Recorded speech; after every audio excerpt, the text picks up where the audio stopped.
어느 날 밤 병원 응급실에서 한 노인이 쓰러진 채 발견되었습니다.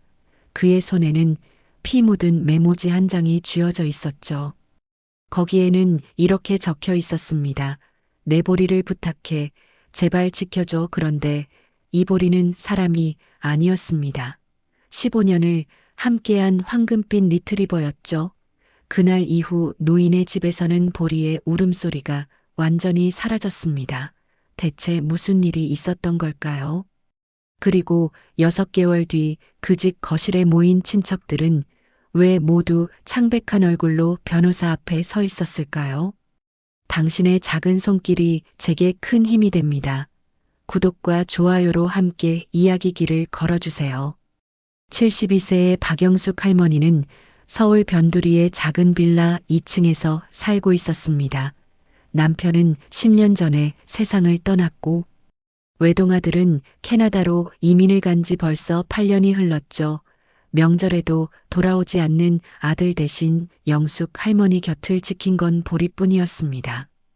보리는 남편이 세상을 떠나기 직전 마지막으로 선물해준 강아지였습니다. 손바닥만 했던 그 작은 생명이 이제는 영숙 할머니의 허리까지 오는 듬직한 친구가 되었죠. 매일 아침 6시면 보리는 할머니의 침대 곁에 조용히 앉아 기다렸습니다.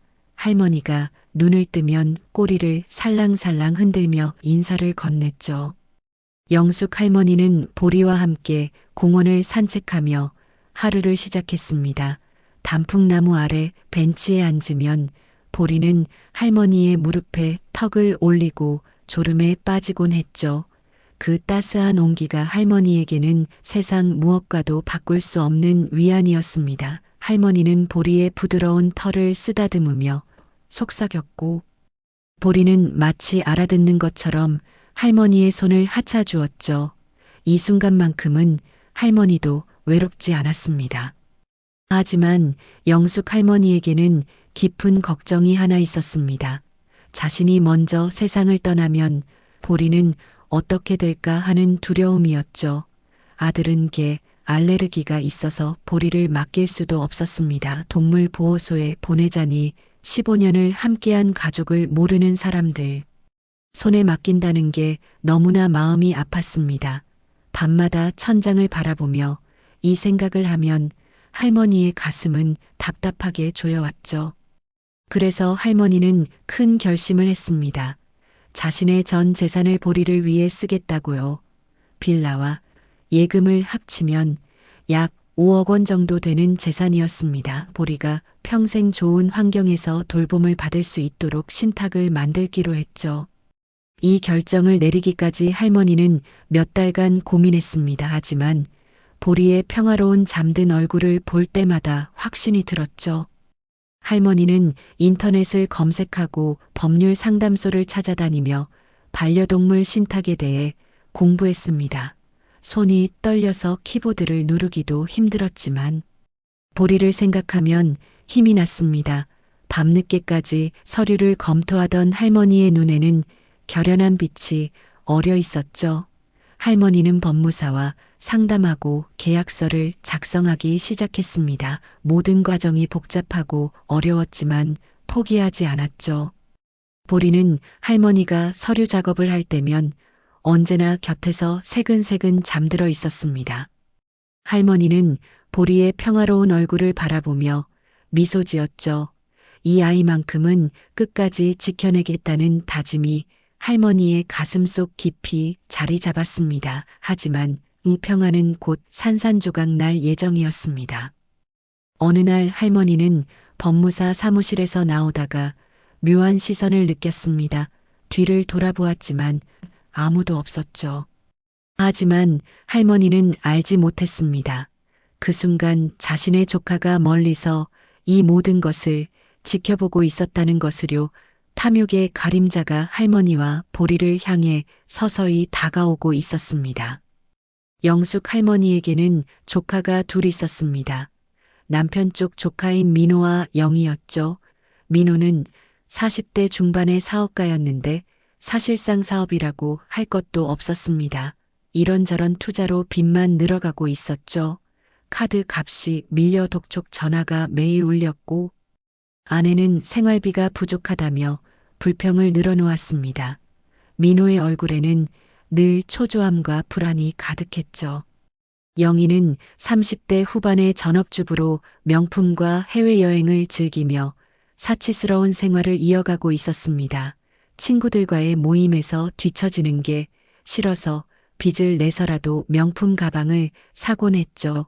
남편은 영희의 씀씀이 때문에 싸움이 잦았고 집안 분위기는 늘 냉랭했습니다. 영희는 그럴 때마다 자신에게 큰 돈만 생긴다면 모든 게 해결될 거라 생각했죠. 이 두 사람은 1년에 한두 번 정도 할머니를 찾아왔습니다. 그것도 용돈이 필요하거나 무언가 부탁할 일이 있을 때뿐이었죠. 할머니는 외로움에 그들이 올 때마다 반가이 맞이했고 부탁을 들어주곤 했습니다. 하지만 그들이 떠나고 나면 할머니의 마음속엔 허전함만 남았죠. 진심으로 자신을 걱정해서 온 게 아니라는 걸 알면서도 할머니는 가족이라는 이름에 매번 마음을 열었습니다. 하지만 이번에는 달랐습니다. 할머니가 법무사 사무실을 드나드는 모습을 우연히 민호가 목격한 것이죠. 민호는 이상한 예감이 들어 할머니를 미행하기 시작했습니다. 그리고 할머니가 반려동물 신탁에 대해 상담하는 것을 알게 되었죠. 카페 창문 너머로 할머니와 법무사가 서류를 검토하는 모습이 보였습니다. 민호는 입술을 깨물며 주먹을 쥐었죠. 민호의 머릿속에는 오직 한 가지 생각만 맴돌았습니다. 5억이라는 돈이 걔에게 간다는 사실이었죠. 그는 경악했고 동시에 분노했습니다. 자신은 빚에 허덕이는데 걔가 5억을 받는다니 이건 말도 안 되는 일이었습니다. 민호는 즉시 동생 영희에게 연락했고 두 사람은 급히 만나기로 했죠. 두 사람은 한산한 카페 구석자리에 앉아 수군거렸습니다. 민호의 얼굴에는 탐욕이 적나라하게 드러나 있었고 영희의 눈빛은 차갑게 식어 있었죠. 두 사람은 계획을 짜기 시작했습니다. 처음에는 할머니를 설득해 보려 했습니다. 부드럽게 접근해서 마음을 돌리게 하는 거였죠. 며칠 후 그들은 할머니 집을 찾아갔습니다. 평소와 달리 손에 과일 바구니와 건강식품을 가득 들고 왔습니다. 민호는 환한 미소를 지으며 할머니에게 인사했고 영희도 할머니의 손을 잡으며 친절하게 굴었습니다. 하지만 그 미소 뒤에는 계산이 숨어 있었죠. 할머니는 조카들의 갑작스러운 관심이 어색했지만 나쁘지 않았습니다. 오랜만에 가족이 찾아와 준 것 같아 가슴이 따뜻해졌죠. 조카들은 차를 마시며 할머니의 건강을 물었고 보리도 쓰다듬어 주었습니다. 하지만 시간이 지나면서 대화의 방향이 조금씩 바뀌기 시작했죠. 민호는 슬쩍 재산 관리에 대한 이야기를 꺼냈고 영희는 할머니께 큰 결정을 하실 때는 가족과 상의하라고 말했습니다. 할머니가 보리를 위한 신탁 이야기를 꺼내자 분위기가 급격히 싸늘해졌습니다. 민호의 목소리에는 날카로움이 묻어났고 영희의 얼굴은 굳어졌죠. 그들은 할머니에게 그게 말이 되냐며 목소리를 높이기 시작했습니다. 보리는 그냥 동물일 뿐이고 진짜 가족은 자신들이라고 주장했죠. 할머니의 얼굴이 창백해졌습니다. 가슴속에서 서운함과 분노가 치밀어 올랐죠. 보리를 향한 모욕이 할머니의 가슴을 찔렀습니다. 할머니는 떨리는 목소리로 대꾸했습니다. 보리는 자신에게 진짜 가족보다 더 소중한 존재라고. 조카들은 1년에 한 번도 제대로 얼굴 보러 오지 않았다고 말이죠. 민호와 영희는 더 이상 참지 못하고 본색을 드러냈습니다. 그들은 할머니에게 정신 차리라고 소리쳤고 자신들에게 법적 상속권이 있다고 주장했죠.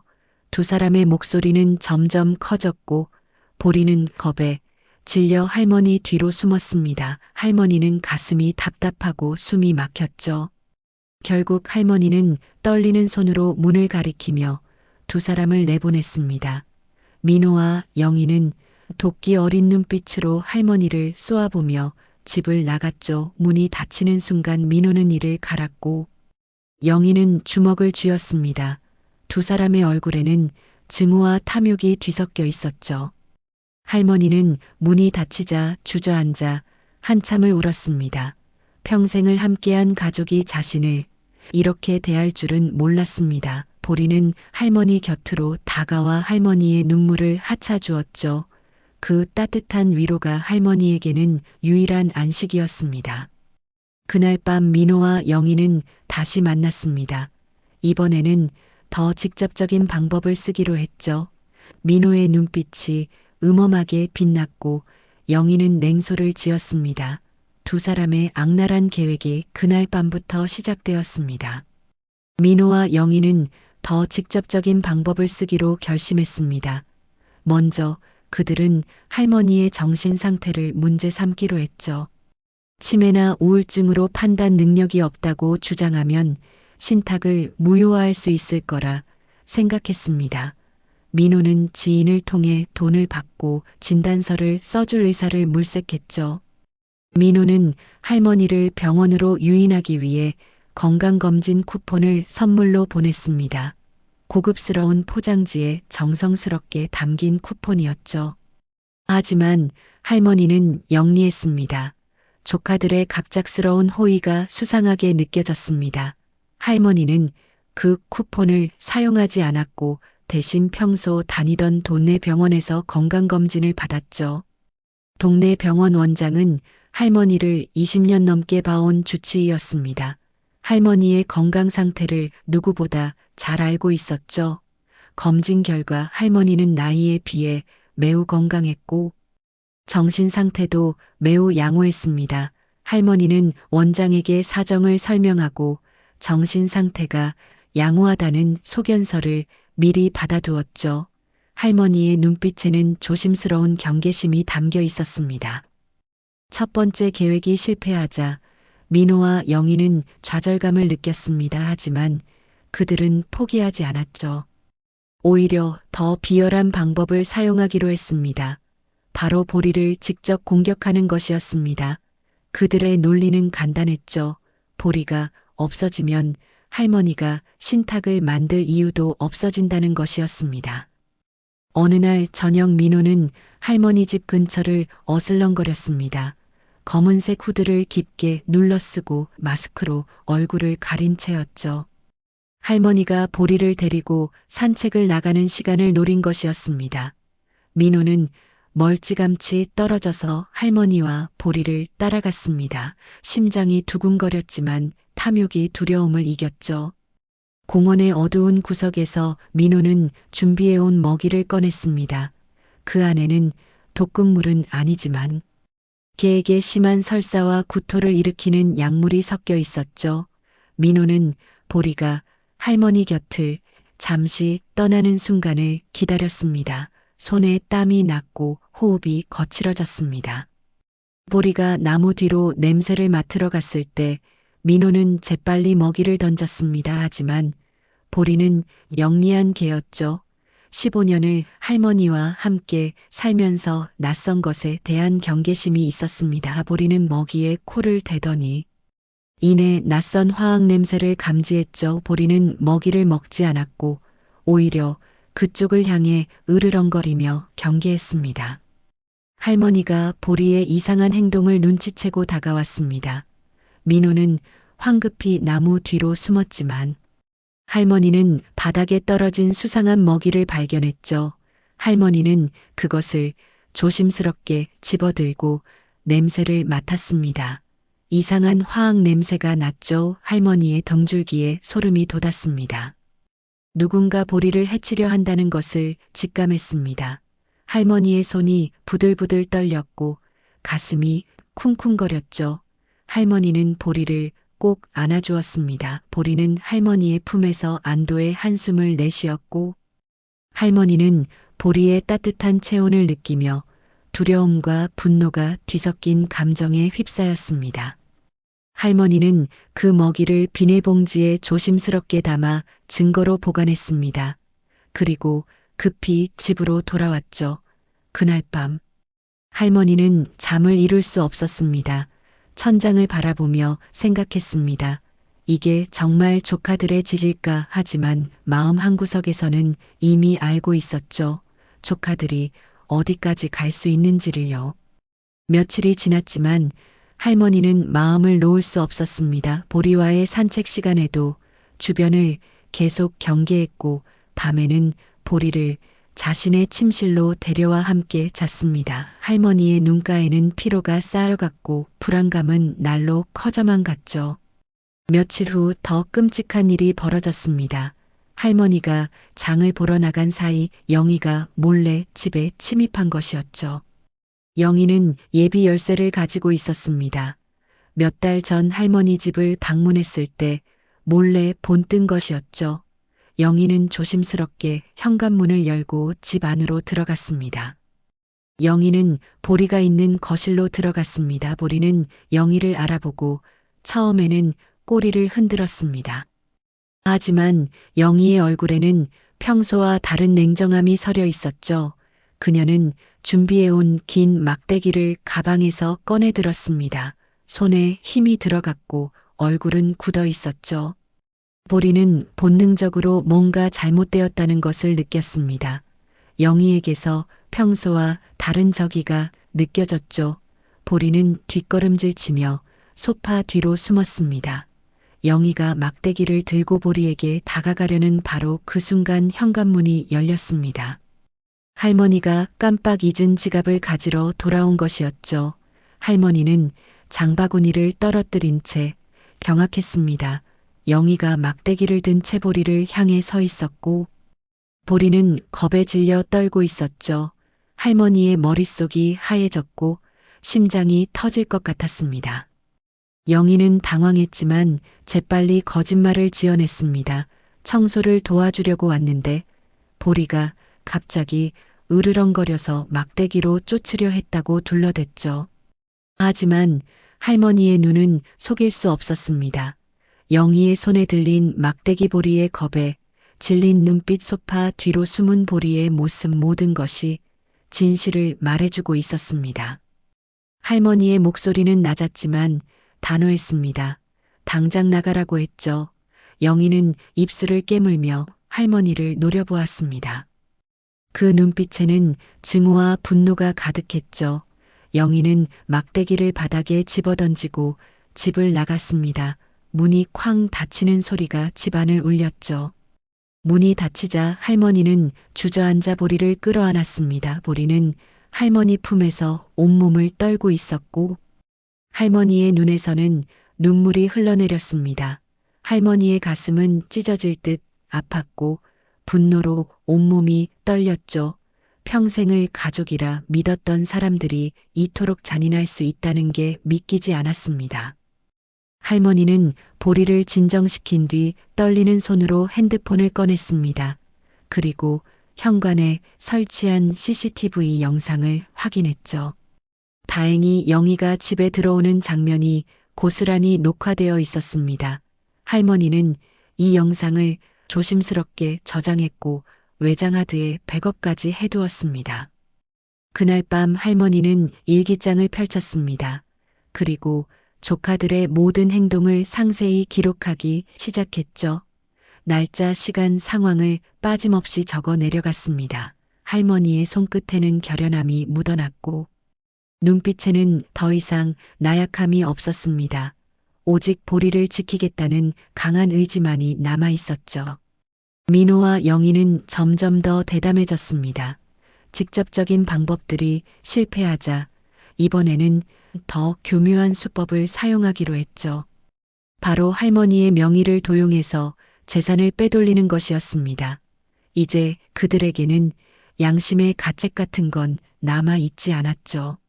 민호는 몇 년 전 할머니가 병원에 입원했을 때 보관해 두었던 할머니의 도장과 신분증 사본을 가지고 있었습니다. 당시에는 보호자로서 필요하다고 했지만 실제로는 이런 날을 위해 미리 준비해 둔 것이었죠.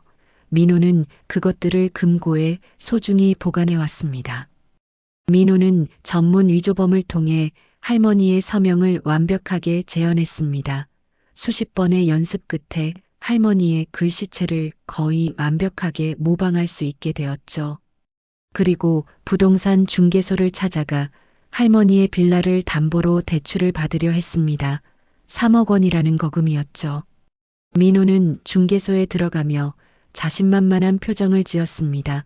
모든 서류가 완벽했고 계획도 치밀했죠. 하지만 부동산 중개인은 30년 경력의 베테랑이었습니다. 고령의 부동산 소유주가 직접 오지 않고 조카가 모든 것을 처리하려 한다는 게 수상하게 느껴졌죠. 중개인은 민호에게 친절하게 응대하면서도 속으로는 의심을 품었습니다. 일단 서류를 받아두고 할머니에게 직접 확인 전화를 걸기로 했죠. 민호가 중개소를 나간 뒤 중개인은 즉시 할머니에게 전화를 걸었습니다. 할머니가 전화를 받았을 때 중개인은 부동산 담보대출건으로 연락을 드렸다고 말했습니다. 할머니는 깜짝 놀랐습니다. 자신은 대출 신청을 한 적이 전혀 없었거든요. 할머니의 목소리가 떨리기 시작했고 불안감이 엄습했죠. 중개인의 목소리가 심각해졌습니다.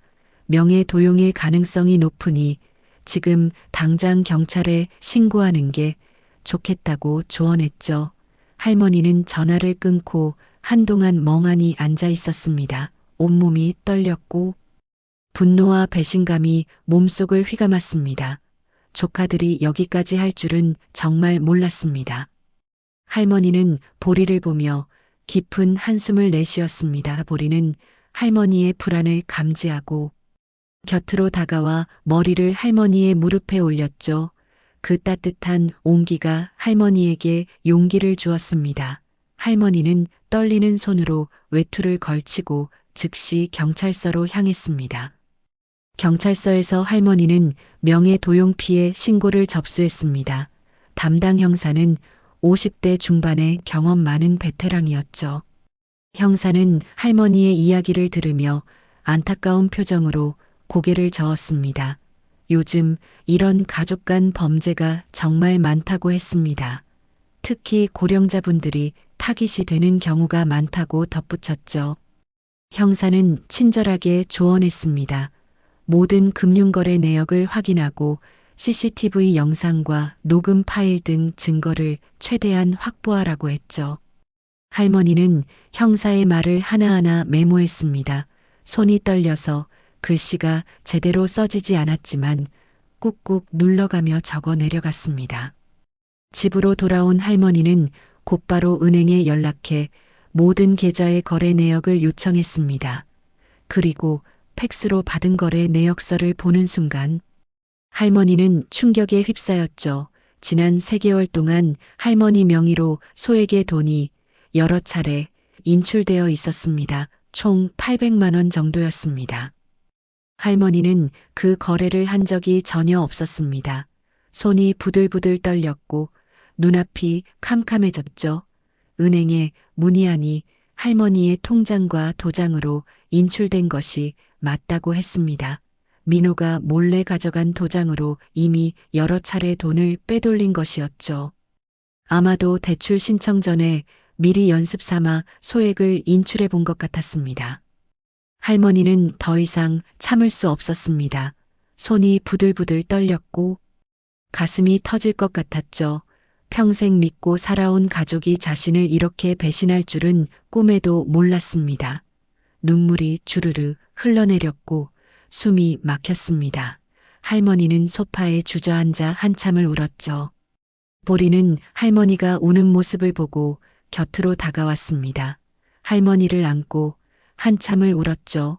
보리는 할머니의 슬픔을 느끼는 듯 조용히 곁을 지켰습니다. 할머니의 눈물이 보리의 부드러운 털에 떨어졌고 보리는 할머니의 얼굴을 하자주며 위로했죠. 보리의 따뜻한 온기가 할머니에게 유일한 위안이었습니다. 한참을 울고 난 뒤 할머니의 마음속에는 슬픔 대신 단단한 결심이 자리 잡았습니다. 더 이상 당하고만 있지 않겠다는 다짐이었죠. 할머니는 눈물을 닦고 일어섰습니다. 눈빛에는 더 이상 나약함이 없었고 오직 강한 의지만이 빛나고 있었습니다. 며칠 후 할머니는 은행에 가서 모든 계좌의 비밀번호를 변경하고 도장을 새로 만들었습니다. 그리고 조카들이 절대 접근할 수 없도록 보안을 강화했죠. 계좌에 이체 알림을 설정하고 모든 거래는 본인 확인을 거치도록 조치했습니다. 할머니의 눈빛에는 더 이상 두려움이 없었습니다. 할머니는 또한 집의 모든 자물쇠를 교체했습니다. 조카들이 가진 예비 열쇠로는 절대 들어올 수 없도록 했죠. 현관뿐만 아니라 창문에도 추가 잠금 장치를 설치했습니다. 집이 마치 작은 요새가 된 것 같았지만 할머니는 안심할 수 있었습니다. 그날 밤 할머니는 신뢰할 수 있는 변호사를 찾기 시작했습니다. 인터넷을 검색하고 리뷰를 읽으며 밤을 새웠죠. 보리는 할머니 옆에서 함께 깨어 있었습니다. 할머니가 키보드를 두드릴 때마다 보리는 고개를 들어 할머니를 바라보았죠. 그 눈빛에는 걱정과 응원이 담겨 있었습니다. 할머니는 보리를 쓰다듬으며 속으로 다짐했습니다. 이제 반격할 시간이라고, 더 이상 당하고만 있지 않을 거라고요. 보리는 마치 응원하듯 짧게 짖었습니다. 그 순간 할머니는 확신했습니다. 자신이 옳은 일을 하고 있다고 보리를 지키는 것이 자신의 마지막 사명이라고요. 할머니는 동네에서 20년 넘게 동물병원을 운영하는 김 원장을 찾아갔습니다. 김 원장은 보리의 주치의였고 할머니와 보리의 관계를 누구보다 잘 알고 있었죠. 병원 문을 열고 들어서는 할머니의 얼굴에는 피로와 불안이 가득했습니다. 김 원장은 진료실로 할머니를 안내하고 차를 건넸습니다. 할머니는 떨리는 목소리로 그동안의 일들을 털어놓기 시작했죠. 조카들의 협박, 보리를 해치려는 시도, 그리고 명예 도용까지 모든 것을 이야기했습니다. 김 원장은 할머니의 이야기를 듣는 내내 분노로 주먹을 쥐었습니다. 김 원장은 단호하게 말했습니다. 그건 명백한 범죄이고 절대 그냥 넘어가서는 안 된다고요. 김 원장의 목소리에는 분노와 함께 할머니를 돕겠다는 강한 의지가 담겨 있었습니다. 그리고 자신이 아는 동물 보호 단체를 소개해 주겠다고 했죠. 그 단체는 반려동물의 권리를 보호하고 학대 사례를 법적으로 대응하는 전문 조직이었습니다. 김 원장은 즉시 단체 대표에게 연락을 취했고 할머니를 위한 상담 일정을 잡아주었습니다. 할머니는 김 원장의 따뜻한 손길에 눈물을 글썽였죠. 며칠 후 할머니는 동물보호단체의 대표인 이소영 변호사를 만났습니다. 이 변호사는 30대 중반의 날카로운 인상의 여성으로 동물 학대 사건에서 수많은 승소 경험이 있었죠. 사무실에 들어선 할머니를 보자 이 변호사는 따뜻한 미소로 맞이했습니다. 이 변호사는 할머니의 손을 꼭 잡았습니다. 그 손에서 진심과 힘이 느껴졌죠. 할머니는 처음으로 누군가 자신의 편이 되어준다는 안도감을 느꼈습니다. 가슴 속에 응어리졌던 외로움이 조금씩 풀리는 것 같았습니다. 이 변호사는 할머니의 이야기를 들으며 꼼꼼히 메모했습니다. 그리고 즉시 전략을 짜기 시작했죠. 먼저 조카들의 모든 불법 행위를 증거로 남기는 것이었습니다. 할머니가 모아둔 CCTV 영상 은행 거래 내역 일기장 모든 것이 중요한 증거가 되었죠. 이 변호사는 할머니에게 작은 녹음기를 건넸습니다. 앞으로 조카들과의 모든 대화를 녹음하고 문자 메시지도 절대 지우지 말라고 조언했죠. 할머니는 그것을 소중히 받아들었습니다. 이제 자신도 싸울 준비가 되어 있다는 걸 느꼈습니다. 동시에 김 원장은 보리의 건강 상태를 상세히 기록하기 시작했습니다. 만약 조카들이 보리를 해쳤다면 그 증거도 의학적으로 남겨야 했기 때문이죠. 김 원장은 보리의 스트레스 수치와 행동 변화까지 꼼꼼히 관찰했습니다. 보리를 검진하면서 김 원장은 보리의 코르티솔 수치가 평소보다 높아진 것을 발견했습니다.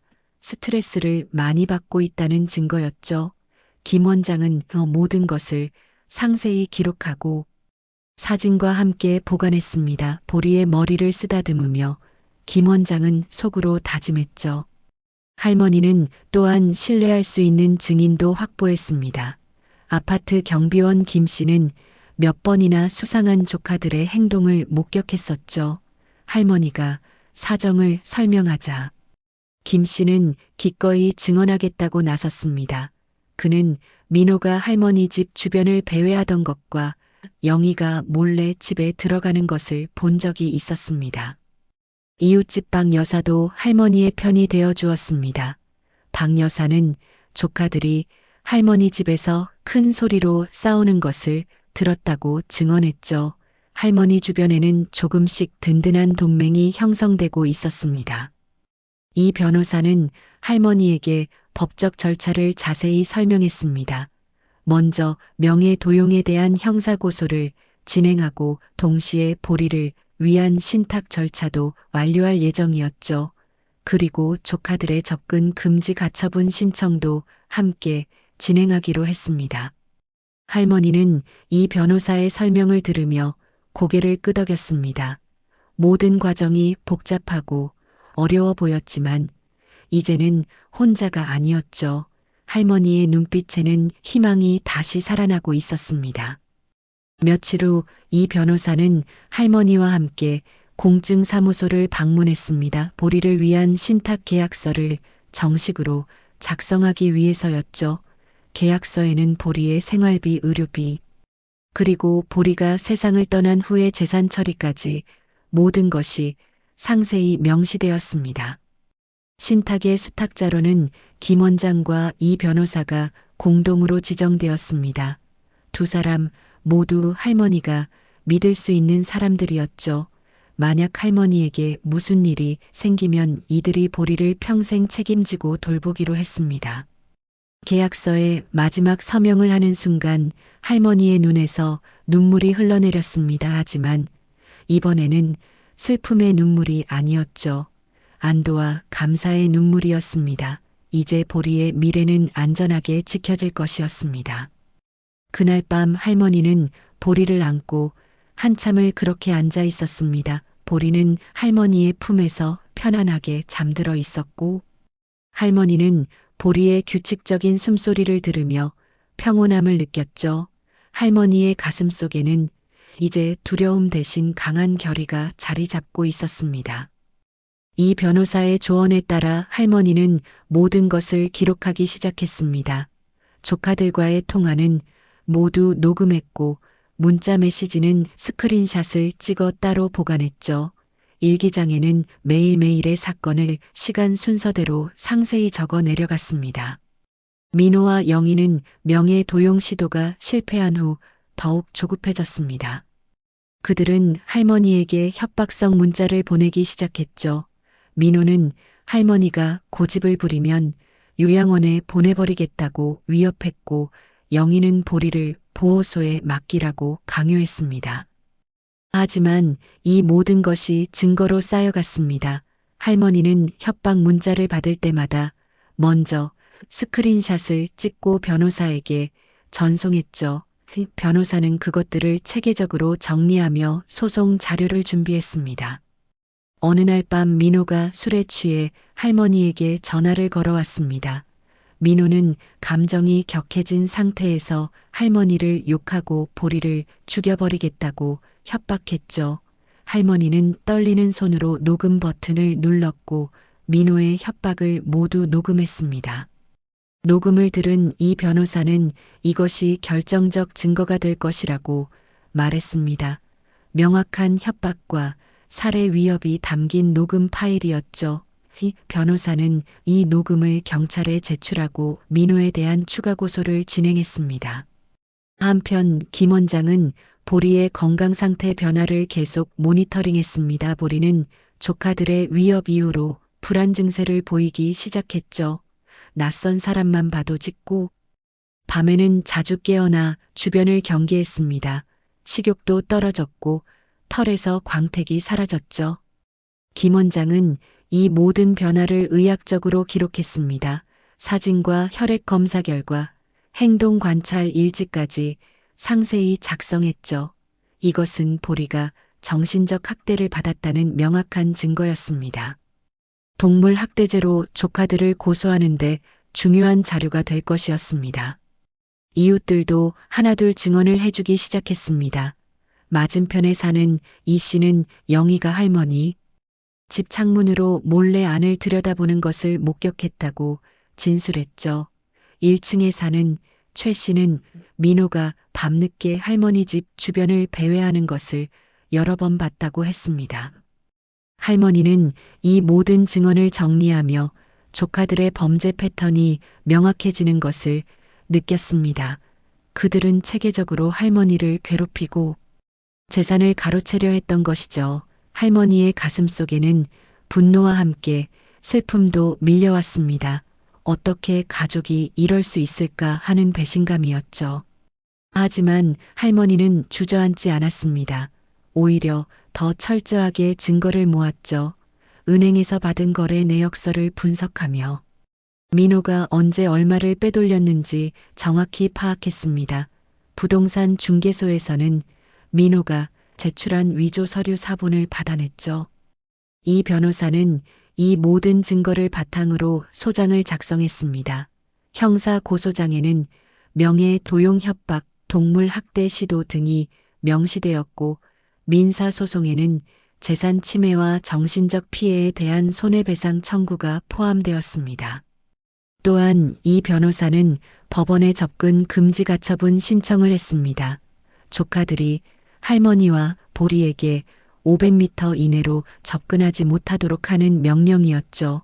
법원은 증거들을 검토한 후 신속하게 가처분 결정을 내렸습니다. 가처분 결정문을 받아든 할머니는 안도의 한숨을 내쉬었습니다. 이제 조카들은 법적으로 자신과 보리에게 접근할 수 없게 되었죠. 할머니는 결정문을 꼭 껴안고 눈물을 흘렸습니다. 보리는 할머니 곁에서 조용히 지켜보고 있었습니다. 김 원장은 할머니에게 보리의 건강이 조금씩 회복되고 있다고 알려주었습니다. 안전한 환경이 보장되자 보리의 스트레스 수치가 낮아지기 시작한 것이죠. 식욕도 돌아왔고 밤에도 편안하게 잠들 수 있게 되었습니다. 할머니는 보리의 회복을 보며 자신의 선택이 옳았다는 확신을 얻었습니다. 보리는 단순한 동물이 아니라 살아있는 생명이었고 보호받을 권리가 있었죠. 할머니는 끝까지 보리를 지켜낼 것이라 다짐했습니다. 몇 달 후 첫 번째 형사 재판이 열렸습니다. 법정에는 할머니와 이 변호사 그리고 김 원장이 함께 출석했죠. 피고인석에는 민호와 영희가 창백한 얼굴로 앉아 있었습니다. 두 사람의 표정에는 불안과 초조함이 가득했죠. 검사는 조카들의 범죄 행위를 하나하나 열거했습니다. 명예 도용 협박 동물 학대 시도, 재산 침해, 모든 혐의가 증거와 함께 제시되었죠. 민호와 영희의 변호사는 변명을 늘어놓았지만 명확한 증거 앞에서는 무력했습니다. 할머니가 증인으로 나섰을 때 법정은 숙연해졌습니다. 할머니는 떨리는 목소리로 그동안의 고통을 증언했죠. 조카들을 가족으로 믿고 사랑했는데 배신당한 아픈 보리를 지키기 위해 얼마나 두려웠는지 모든 것을 담담하게 이야기했습니다. 할머니의 증언을 들으며 방청석에 있던 사람들의 눈시울이 붉어졌습니다. 판사도 심각한 표정으로 고개를 끄덕이며 들었죠. 할머니의 목소리에는 슬픔보다는 단호함이 묻어났습니다. 더 이상 약자로 남지 않겠다는 강인함이 느껴졌죠. 김 원장도 전문가 증인으로 출석해 보리의 상태를 설명했습니다. 보리가 받은 정신적 트라우마와 스트레스 반응에 대해 의학적 근거를 제시했죠. 동물도 고통을 느끼는 존재이며 학대로부터 보호받아야 한다고 강조했습니다. 재판이 진행되면서 민호와 영희는 점점 초라해졌습니다. 그들의 변호사는 선처를 호소했지만 판사의 표정은 엄격했죠. 증거는 명백했고 범행의 동기는 순전히 탐욕이었습니다. 어떤 정상 참작의 여지도 없었습니다. 몇 주 후 선고 공판이 열렸습니다. 판사는 판결문을 낭독하기 시작했죠. 민호에게는 명예도용과 협박죄로 징역 2년이 선고되었고 영희에게는 주거 침입과 동물 학대 시도로 징역 1년 6개월이 선고되었습니다.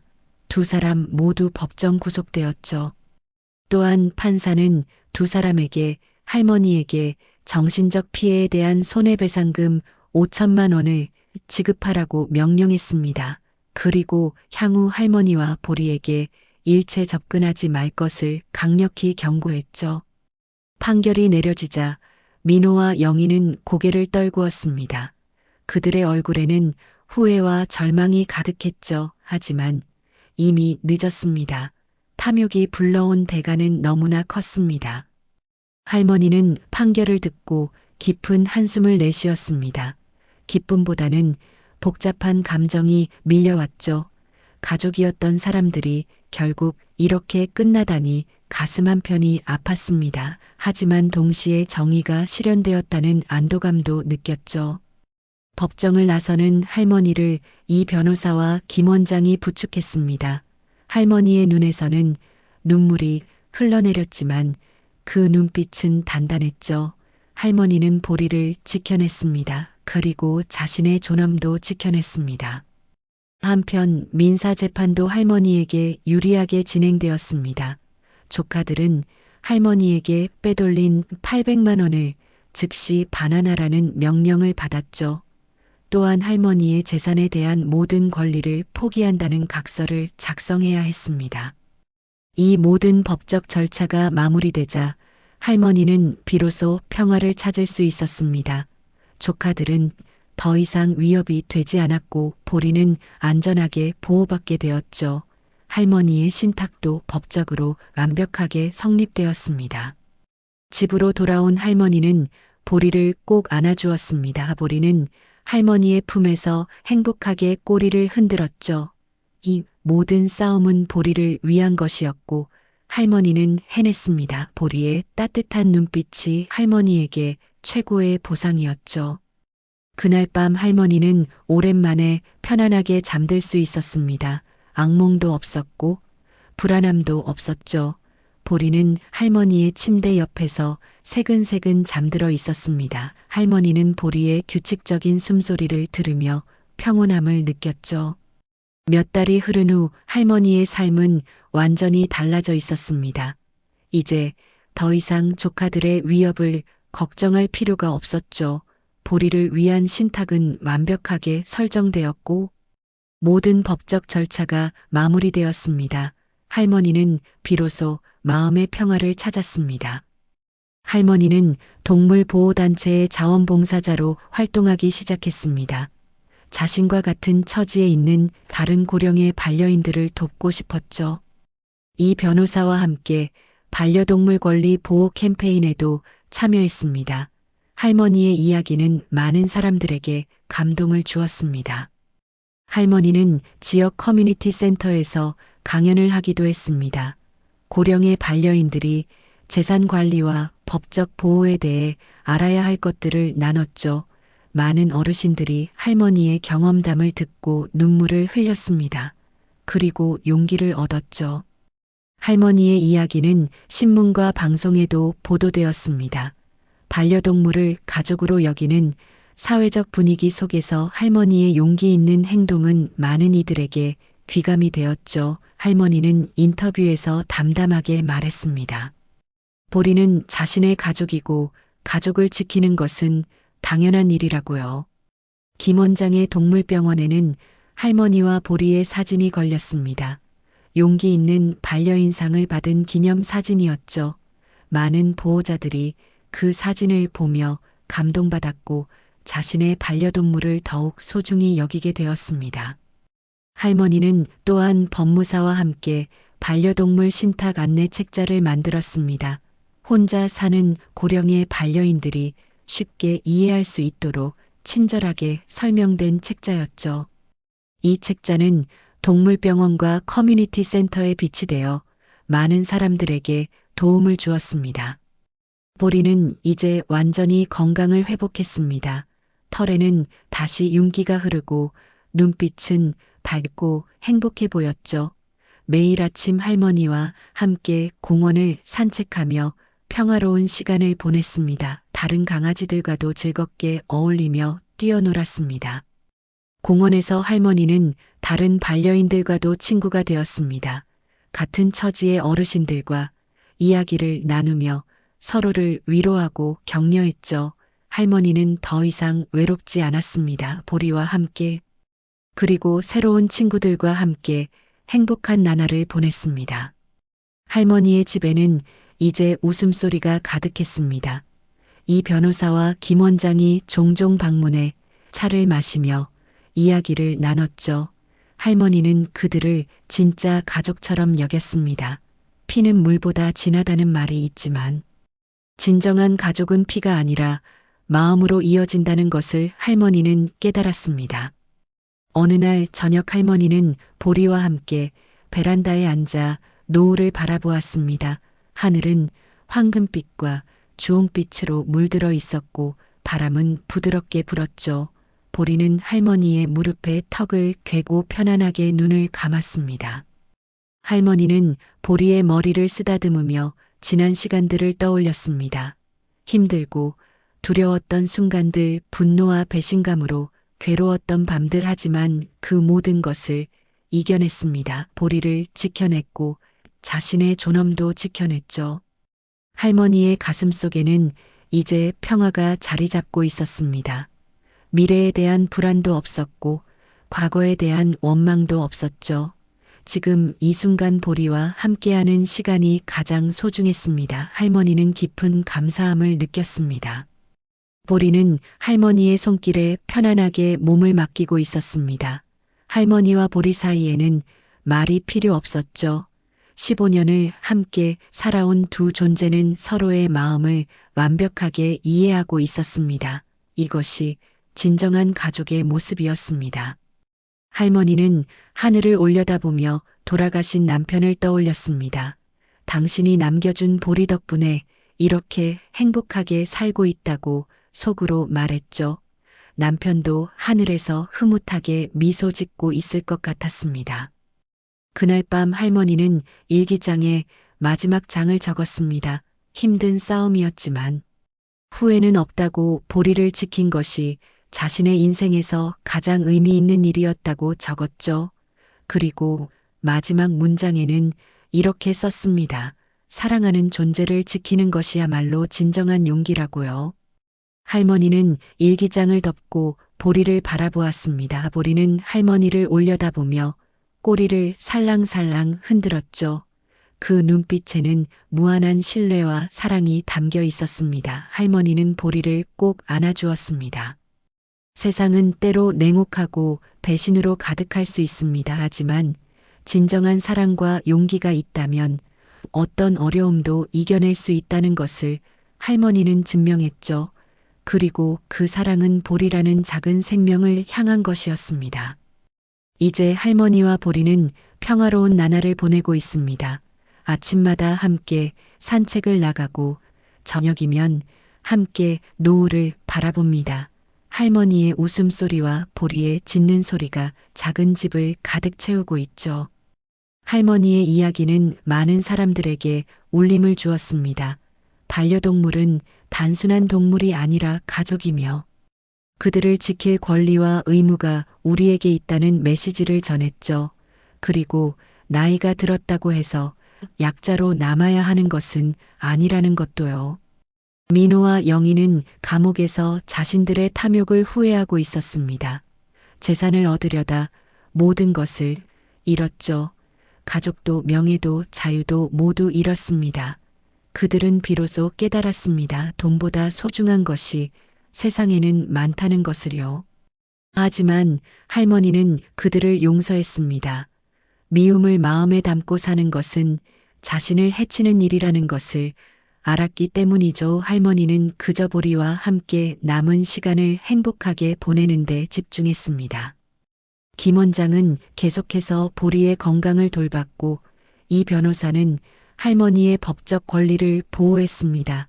그들은 할머니와 보리에게 진정한 가족이 되어 주었죠. 혈연이 아니어도 진심으로 서로를 아끼는 관계가 가능하다는 것을 보여주었습니다. 할머니의 이야기는 드라마가 되어 방영되었고 많은 시청자들의 눈물을 자아냈습니다. 특히 혼자 사는 고령의 반려인들에게 큰 위로가 되었죠. 그들도 자신의 반려동물을 위해 용기를 낼 수 있다는 희망을 얻었습니다. 동물보호법도 할머니의 사건을 계기로 더욱 강화되었습니다. 반려동물에 대한 학대와 유기에 대한 처벌이 강화되었고 고령 반려인을 위한 지원 제도도 만들어졌죠. 할머니의 용기가 사회를 조금 더 나은 곳으로 변화시킨 것입니다. 지금도 할머니와 보리는 함께 행복하게 살아가고 있습니다. 아침 햇살이 비치는 거실에서 할머니는 차를 마시고 보리는 할머니 곁에서 낮잠을 자죠. 평범하지만 너무나 소중한 일상입니다.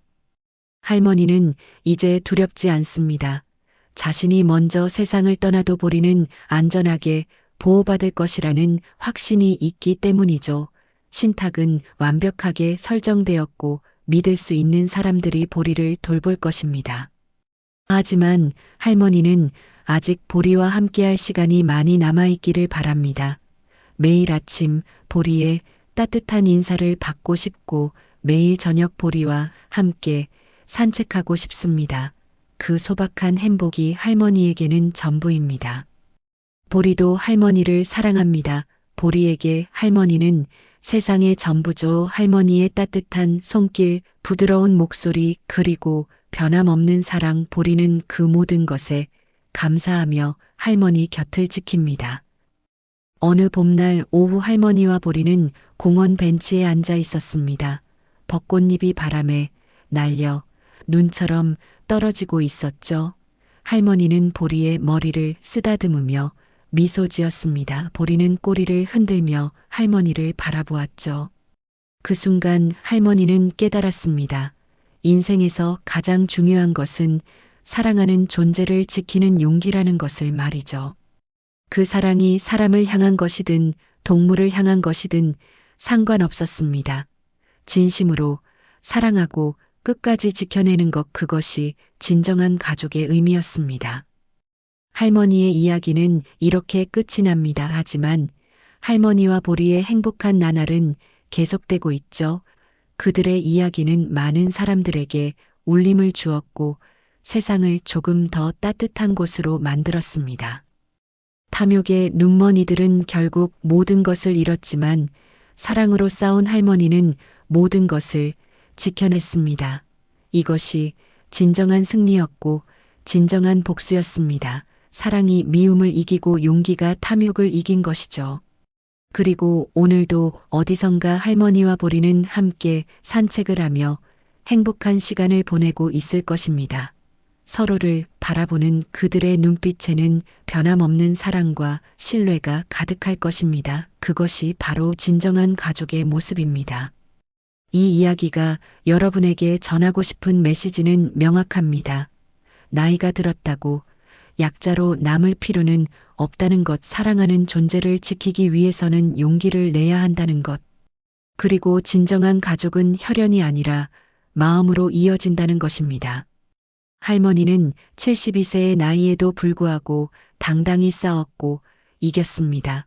법도 몰랐고 힘도 없었지만 포기하지 않았죠. 보리를 향한 사랑이 할머니에게 힘을 주었고 그 힘으로 모든 것을 이겨냈습니다. 여러분도 사랑하는 존재가 있다면 끝까지 지켜주세요. 어떤 어려움이 와도 포기하지 마세요. 진심으로 사랑한다면 길은 반드시 열립니다. 할머니처럼 용기를 내세요. 그리고 여러분의 보리를 지켜내세요. 이것으로 박영숙 할머니와 보리의 이야기를 마칩니다.